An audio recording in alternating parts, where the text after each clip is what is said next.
Doumbouya a présidé ce jeudi 27 novembre 2025 au palais Mohamed V la deuxième session du Conseil supérieur de défense nationale. Cette réunion stratégique placée sous son autorité directe a rassemblé les plus hautes autorités civiles et militaires du pays autour des enjeux majeurs de sécurité et de défense nationale. Cette session d'une importance capitale est consacrée aux priorités en matière de défense et de sécurité de notre territoire, de protection des populations guinéennes et de sauvegarde de leurs biens. Elle intervient à un moment charnière, à moins d'un mois de l'élection présidentielle du 28 décembre 2025. Les membres statutaires du Conseil se sont réunis afin de recevoir les orientations du chef de l'État pour garantir un environnement sécurisé et stable sur l'ensemble du territoire national.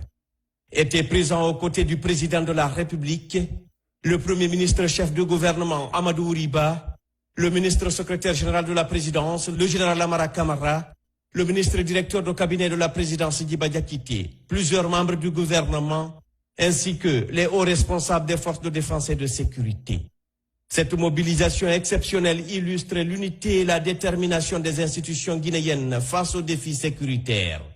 Dans son message, le chef de l'État a félicité l'ensemble des acteurs.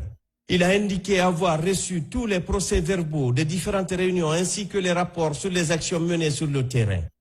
Il a souligné que l'ensemble de ces travaux est parfaitement en phase avec sa vision. Le président Mamadi Doumbouya a rappelé que la protection des populations et la défense du territoire national demeurent une priorité absolue. Il a insisté sur la nécessité de renforcer l'opérationnalité de l'ensemble des dispositifs sécuritaires et de garantir la sérénité indispensable à la paix publique. À l'approche du scrutin présidentiel, le chef de l'État a souligné que la sécurisation du processus électoral avant, pendant et après le vote constitue un impératif national. Objectif, permettre à chaque citoyen d'exercer librement son droit de vote dans le calme, la dignité et la transparence.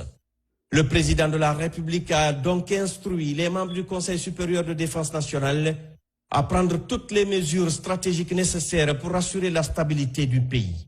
Il a également rappelé l'importance de garantir la libre circulation des personnes et des biens.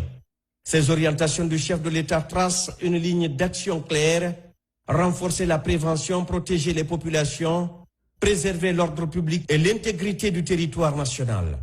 Nous savons tous ce qu'était notre pays il y a 4 ans et nous mesurons également tout le travail accompli ces dernières années. Je le dis et je le répète, je ne permettrai à personne de nous ramener en arrière. L'élan de développement engagé ne sera pas interrompu. La Guinée est un pays stable et continuera de se donner les moyens de préserver cette stabilité. Notre seule ambition est de développer notre nation, a martelé le président Mamadi Doumbouya.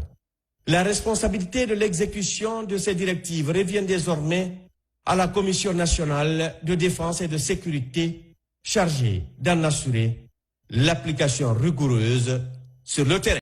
Je pense que le message est très clair. Maintenant que chacun joue son rôle, afin que la Guinée ne retourne plus en arrière.